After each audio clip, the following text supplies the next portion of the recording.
Seja muito bem-vindo a São José do Rio Preto. Prazer é nosso, tudo bem? Tudo ótimo, graças a Deus. A palavra já é minha. A palavra já é sua. É assim, estava comentando com eles. Primeiro, quero agradecer todo o seu time, desde o primeiro momento que a gente fez o contato, né, para trazer você para cá. E a gente fica muito feliz, né? Aqui nós temos uma região muito pujante e que estava sedenta de te escutar, né? A gente tem um comitê muito forte do LID aqui, com os maiores empresários aqui da nossa região. E você abrir essa sequência de outros que virão aqui é muito importante para nós. Então, o palco é seu e só sabe as palavras. Boa noite, São José do Rio Preto. Prazer muito grande estar aqui nessa região que eu já conhecia, tão desenvolvida, que tem um agro tão pujante. Talvez vocês não saibam, mas eu fui, com certeza, o governador de Minas mais apaulistado. Meu avô nasceu em Ribeirão Preto, eu estudei em Ribeirão, formei em São Paulo, todos os meus irmãos, sobrinhos e filhos idem. Porque para quem mora aqui no Triângulo Mineiro, é mais fácil ir para São Paulo do que para Belo Horizonte. Então, todo o meu contato profissional, de escolas, da família, sempre foi São Paulo.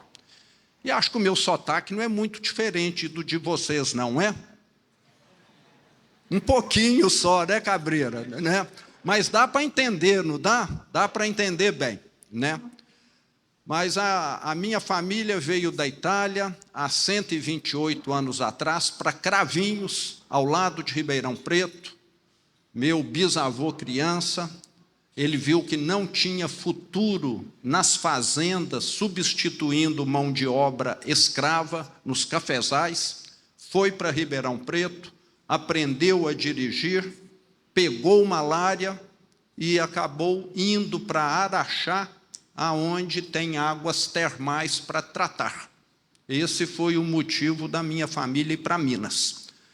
Lá, com muito sacrifício dele, da esposa, que era costureira, ele comprou um primeiro carro, passou a fazer a linha Uberaba-Araxá, um Ford modelo T, naquela época não tinha ônibus, comprou um segundo carro, Araxá-Sacramento, e viu que melhor do que dirigir era vender carros, peças e combustível. E, há 103 anos, a minha família está no negócio de concessionária de veículos. E coube a mim dar uma reviravolta nesse negócio. Acabei frustrando, decepcionando muito o meu pai, que queria que eu fosse trabalhar com ele nesse negócio, que sempre foi o negócio da família. Mas eu não gostei e falei, não vou, você tem aqui uma loja de móveis e eletrodomésticos e você vai me emprestar dinheiro e eu acho que dá para abrir algumas lojas aqui na região. Ele me emprestou o dinheiro, devolvi para ele direitinho, como se fosse um banco, e, resumo da história, durante 30 anos eu me dediquei a esse negócio e coloquei lojas em 470 cidades, a grande maioria em Minas Gerais. Tive de rodar para colocar essa operação de pé mais de 2 milhões de quilômetros, o que faz com que eu conheça Minas Gerais quase tão bem quanto um caminhoneiro, que a minha vida foi, boa parte dela, na estrada.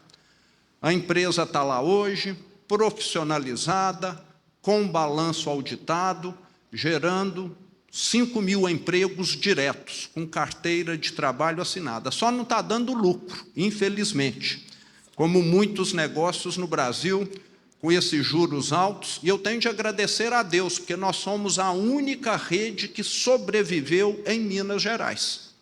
As outras redes mineiras, infelizmente, sumiram. Mas essa fase difícil do Brasil vai passar, por isso que nós estamos trabalhando. E o que um empresário vai fazer na política? Eu sempre detestei cabreira política, nunca acompanhei.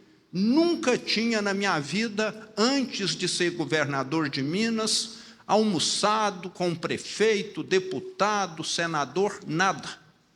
O meu contato com o Estado era receber fiscal na empresa, nada além disso, só. Esse era o meu contato com o órgão público, com o Estado. Mas, em 2015 e 2016, a ficha começou a cair. O que aconteceu no Brasil em 2015 e 2016? A maior recessão da história. E eu, que estava no ramo de bens duráveis, a venda caiu quase 40%. E eu, que sempre contratei, ampliei a empresa, tive de fazer o inverso. Tive de reduzir o quadro da empresa em quase 2.500 funcionários. Caso contrário, a empresa sumiria. Um negócio que a margem é apertadíssima. Não sei quantos aqui já tiveram essa experiência terrível de ter de fazer demissão em massa. E coube a mim, que era o CEO, o presidente da empresa, conduzir esse processo. E foi algo extremamente desgastante. Durante mais de um ano, tudo que eu comia tinha gosto de isopor. Eu tive de demitir pessoas que eu contratei, que eu treinei, desenvolvi, que eu admirava. Caso contrário, o negócio sumia. E aí eu comecei a ver que não adianta você estudar muito, você ser um bom profissional, você montar um bom negócio num país que está afundando. O que vale uma empresa na Venezuela? Nada. Qual que é a remuneração de um excelente médico cardiologista na Venezuela? Não deve ter nem lugar para operar, eu penso, num país tão precário como aquele. E o Brasil, se nós não tomarmos cuidado, vai nessa mesma direção. Vai devagarzinho, igual aquela história do sapo que todo mundo conhece, mas vai. E saí da empresa em 2016, sempre gostei muito de gestão e falei, eu quero ver a empresa andando sem a minha presença aqui. Está rodando, faz 10 anos que eu saí da empresa. E eu falo que tem coincidências no mundo. Saí da empresa para ter uma vida menos atribulada, e até tive, durante o ano de 2017, e no final do ano o Partido Novo me chama. E eu fui ver o que era o Partido Novo. E é o partido que quer combater corrupção, privilégio, só ter gente competente, gente ficha limpa, dar transparência em tudo. Eu falei, é isso que o Brasil precisa. E falei para o partido, quero ajudar vocês, mas aí eles falaram, não queremos que você seja candidato a governador. Daí eu falei, não, eu com 53 anos, mudar de profissão, não sei se alguém aqui já mudou de profissão com essa idade. É algo extremamente temerário. E eu achei que estava resolvido, mas não estava. Eu passei a acordar toda a madrugada e a me questionar.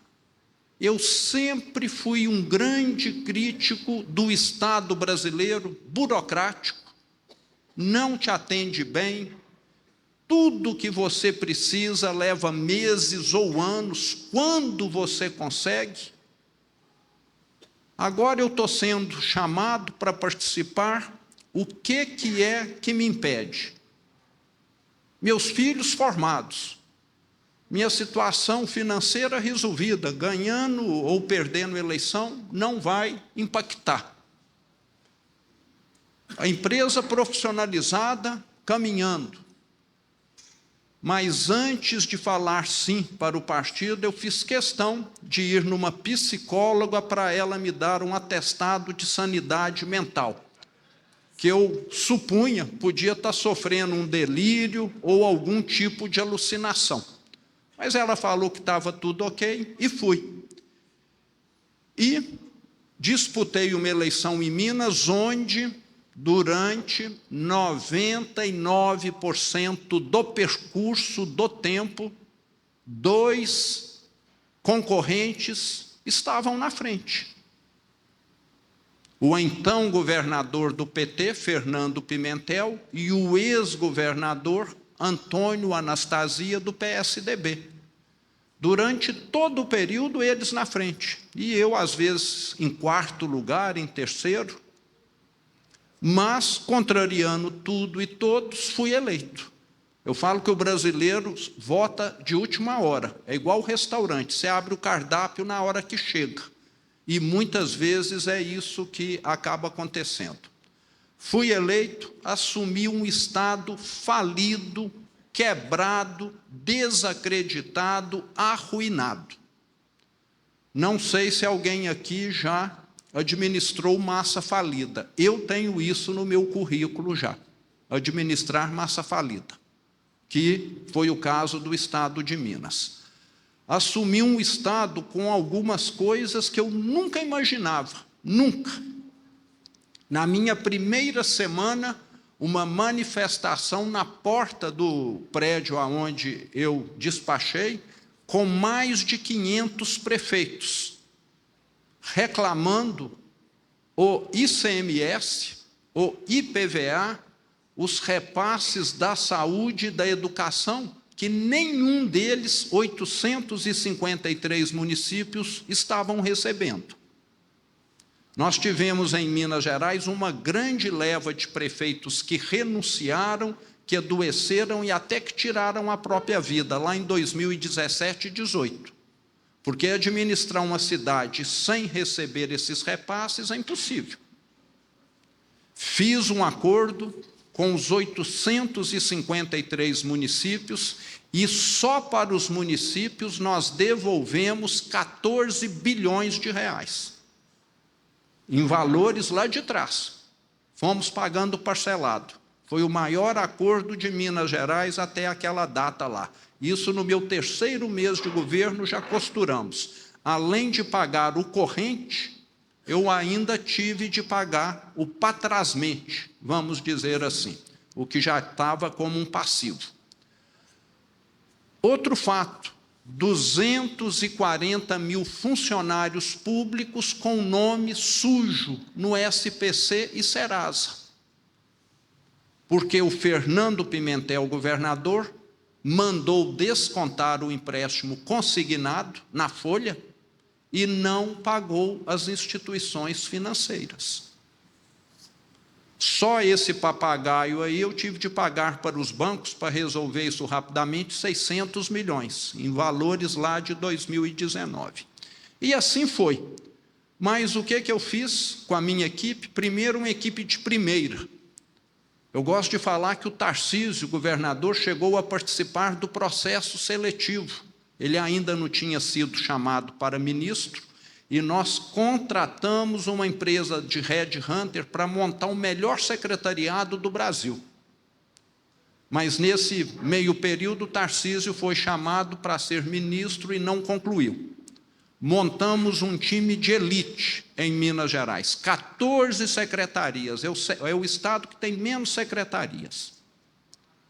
Reduzimos a máquina pública em quase 50 mil cargos. Eu não tenho notícias de enxugamento desse tamanho no Brasil.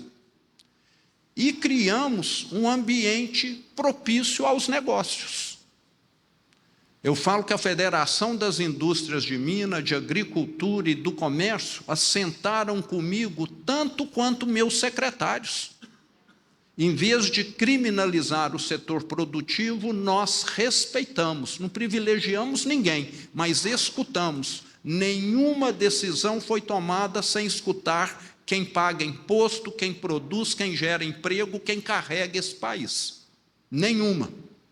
E deu resultado.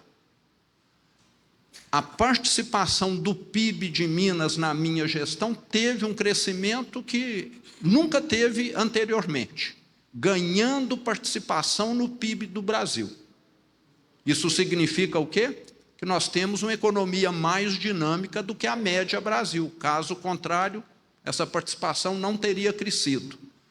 Enquanto o PT destruiu 205 mil empregos formais na gestão dele, na minha gestão nós criamos mais de 1 milhão de empregos, de acordo com o CAGED do Ministério do Trabalho.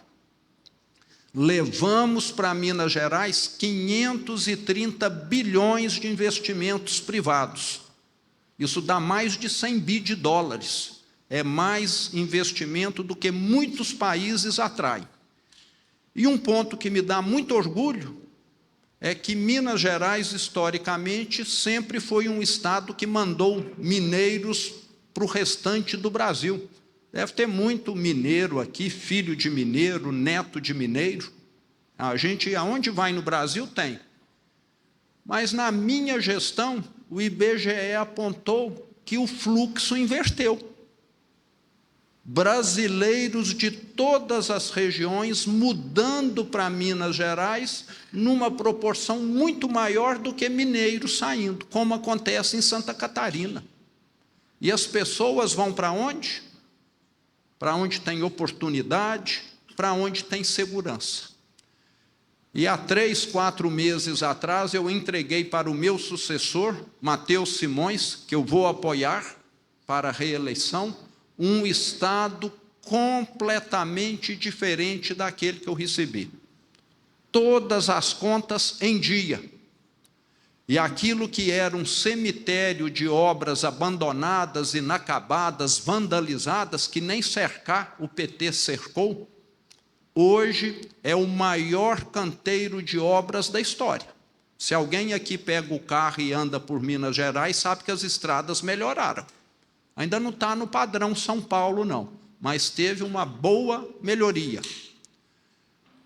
Hoje está sendo realizado em Minas Gerais 2 grandes pontes sobre o Rio São Francisco, lá no norte, para ligar o leste e o oeste do estado, obras que já deveriam ter sido feitas há 30 anos.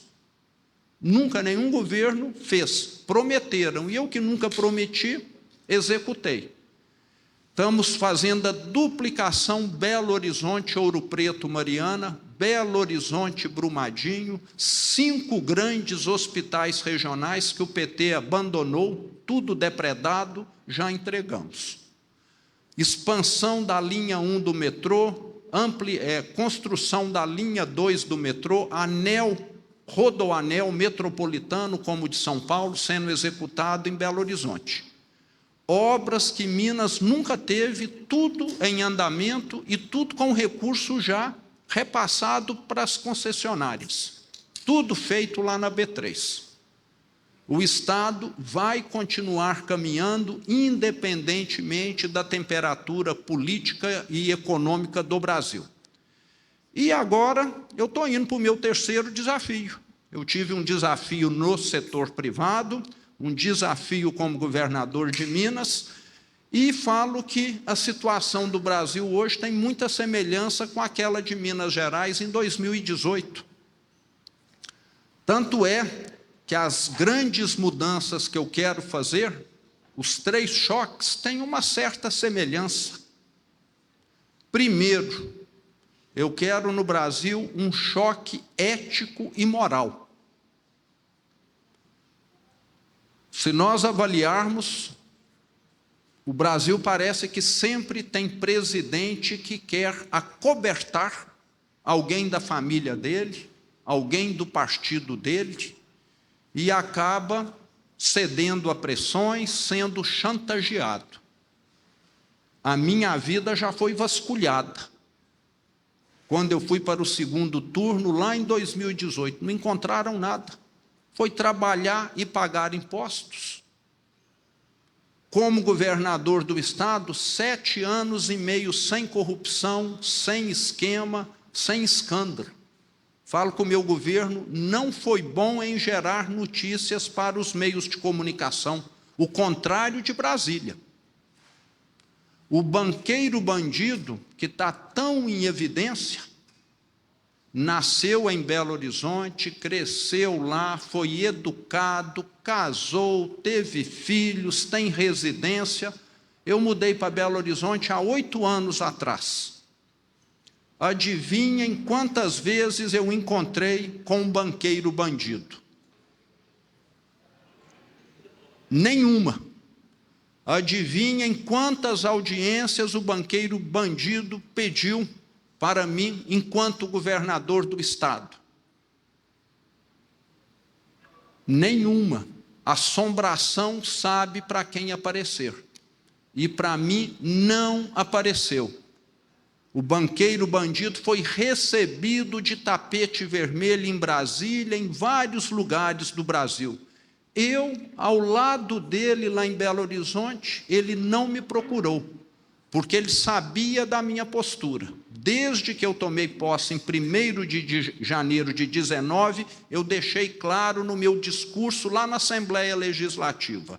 Discurso que eu fiz depois no Tribunal de Justiça, no Ministério Público, no Tribunal de Contas e na Defensoria Pública. Eu falei, eu estou aqui para combater corrupção. Eu quero investigação de tudo que esteja errado e punição dos envolvidos. Deixei claríssimo. Eu nunca, nos meus 7 anos e meio, recebi uma proposta indecorosa de ninguém. O Brasil já teve algum presidente que assumiu e falou, eu quero tudo investigado e que puna-se os responsáveis? Parece que é um pouco difícil. Parece que é sempre querendo dar um jeito em alguém da família, em alguém do partido, em alguém que é amigo e por aí vai. Como presidente, eu vou ser o primeiro a dar o exemplo, falar, vasculha minha vida e olhe. Tanto é que eu estou batendo nos ministros do Supremo como nenhum outro candidato. Não tenho o que temer. Já fui, como eu falei, investigado. Não acharam nada. E vou continuar batendo. Estou, inclusive, respondendo um processo do ministro Gilmar Mendes.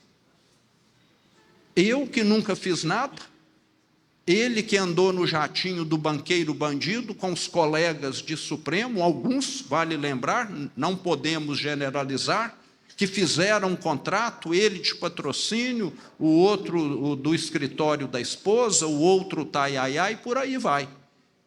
E se Deus quiser, esse Senado nosso será renovado para nós tirarmos de lá essas frutas podres, que depõem não só contra o Supremo, mas contra o Brasil. Nós vamos dar esse choque moral.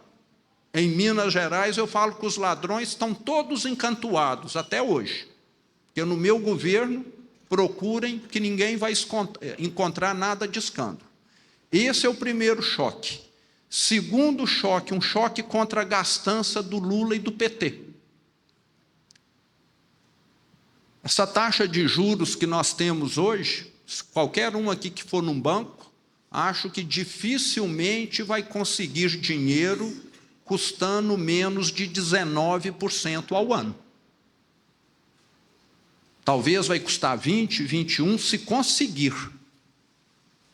O Brasil tem sido o país dos juros altos. E juros altos é a mesma coisa que andar de carro com freio de mão puxado. Esquenta muito, vai devagar, estraga e muitas vezes não chega. Todo país que desenvolveu tinha taxa de juros civilizada. Com o choque que nós vamos dar, que vai ser um corte, como nunca se teve na gastança do governo, nós vamos fazer essa taxa de juros cair muito mais do que quando ela caiu com o teto de gastos do Temer, lá em 2017. Nós vamos atuar em 4 frentes. Primeiro, privatizações. Em Minas eu privatizei tudo, 118 empresas. Ficou faltando só a CEMIG. Não fez falta nenhuma. O setor privado toca muito melhor. Segundo, reforma administrativa. Já deveria ter sido feita há 20, 15 anos. Ninguém tem coragem. Eu terei. Terceiro, reforma previdenciária. Não tem como fugir, o brasileiro está vivendo mais, nós vamos ter de trabalhar um pouco mais.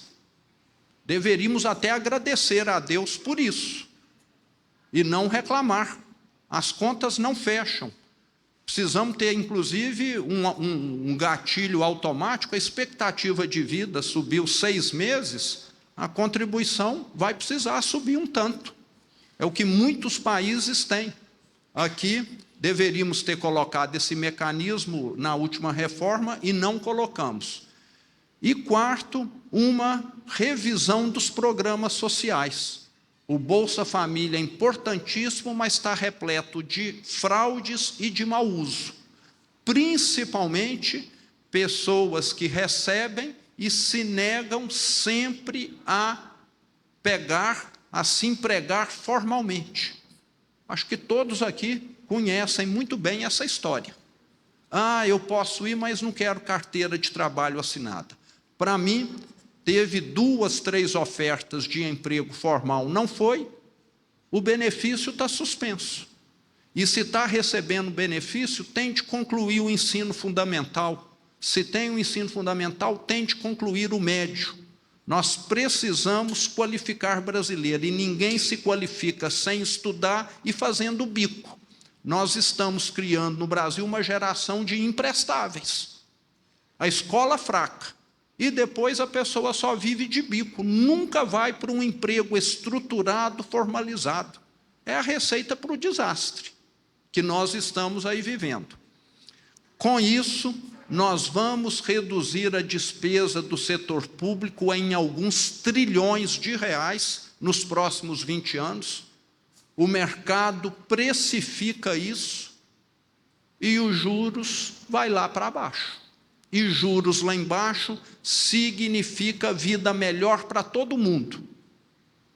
Para milhões de brasileiros. Eu venho do varejo.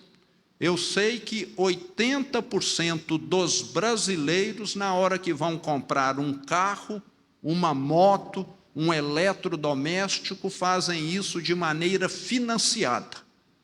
Juros altos significa prestação lá em cima. Prestação lá em cima significa o quê? Menos renda disponível. Não é à toa que o brasileiro está tão endividado e com a vida tão difícil.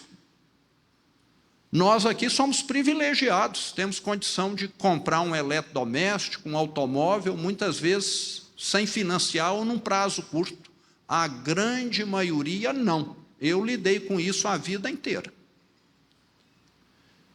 E na hora que esses juros cair, muitos projetos hoje, que são inviáveis do setor privado, vão ficar viáveis.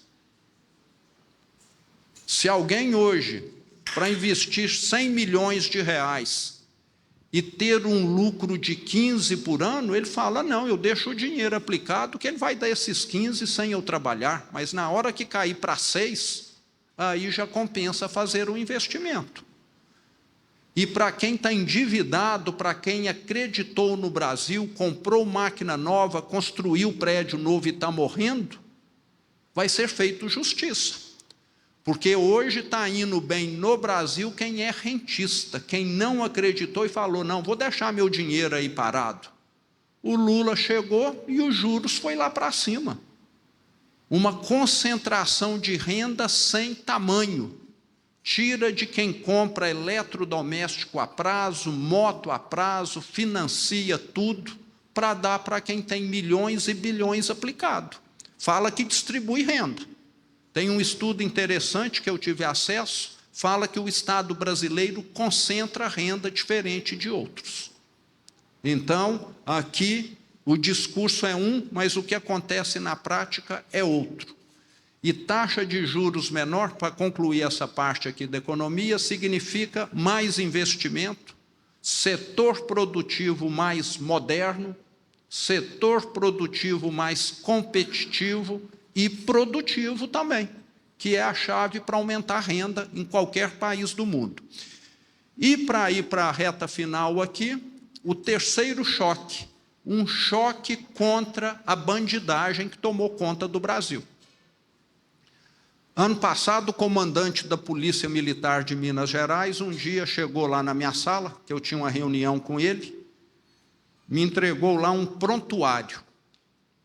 Eu abri, Ele falou, olha aí, esse rapaz aí tem 88 ocorrências de furto e roubo de celular.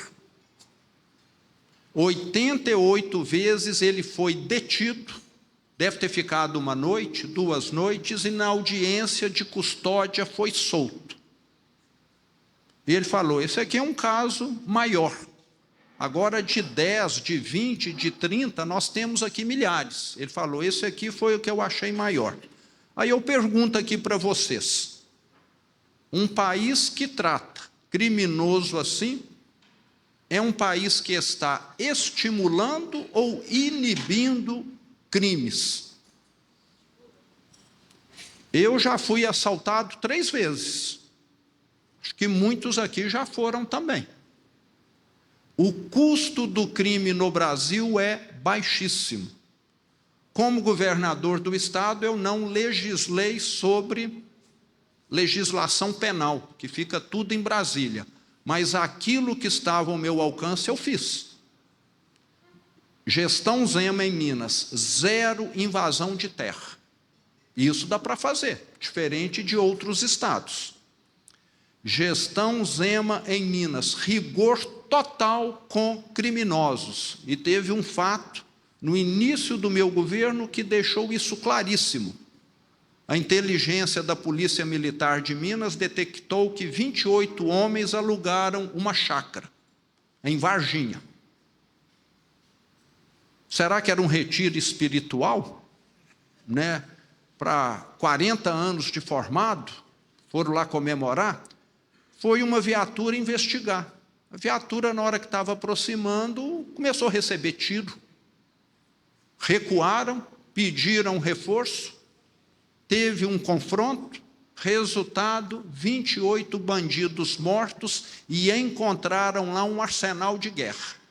É aquele pessoal do novo cangaço, que põe uma base e de madrugada sai explodindo caixas e agências bancárias em cidades menores que têm um efetivo reduzido. Depois desse episódio em Minas Gerais, essas ocorrências que durante o governo Pimentel, do PT, chegaram a mais de 260 por ano, caíram drasticamente. O ano passado foram 2. Na hora que você responde à altura, o bandido começa a pensar se vale ou não a pena. E aqui no Brasil tem valido a pena ser criminoso. O ano passado, eu e o meu secretário de Segurança Pública, o Rogério Greco, fomos conhecer pessoalmente a experiência mais bem-sucedida da história de redução de homicídios. Esse país que nós fomos era o mais violento das Américas. E hoje, ao lado do Canadá, é o mais seguro. O que fizeram lá? Era um país dominado por facções e organizações criminosas que foram enquadradas como terroristas. No dia que isso acontecer aqui no Brasil, que é o que o PT e muita gente que está no governo não quer, você necessariamente coloca para combater essas facções o Exército, a Marinha, a Aeronáutica, a Polícia Federal, a Receita Federal, o COAF, toda a estrutura do Estado. Me parece que é tanta gente usufruindo do crime organizado no Brasil hoje, principalmente dentro da estrutura estatal, que não querem que ele seja efetivamente combatido, mas comigo será. Em Minas Gerais, mesmo com dificuldades financeiras, não legislando, nós fizemos uma mudança enorme na redução de criminalidade. E lá em El Salvador, a vida das pessoas mudou da água para o vinho. Conversei lá com mais de 40 pessoas de comunidades humildes. Eram todos extorquidos na conta de água, na conta de energia, na conta de internet. Quem tinha lá um barzinho de 10 metros quadrados, pagava $300 por mês para as facções. E aqui no Brasil, 60 milhões de brasileiros em área controlada pelo crime. 300 mil salvadorenhos que moravam fora já voltaram para El Salvador. O turismo lá, os hotéis ficavam vazios, todos lotados. Ou seja, dá para fazer igual. E a vida de todo mundo melhora, exceto a dos bandidos. O que falta aqui no Brasil parece que é alguém corajoso para fazer o certo. Nós temos acumulado coisas erradas ao longo do tempo. E o Brasil não é um país fracassado, o Brasil é sim um país roubado. E no dia que nós mudarmos isso, esse país vai caminhar numa velocidade muito maior. Lembrando que nós temos ficado para trás. Quando eu comecei a empresa, a China era muito mais pobre do que o Brasil, e vários países da Ásia, hoje você vai lá, estão muito na nossa frente. Estamos andando a passos de tartaruga. E se brincar, vamos começar a dar marcha ré. O que eu queria passar para vocês é isso. Tenho muita confiança no futuro do Brasil. Eu já convivi com hiperinflação, nós já conquistamos.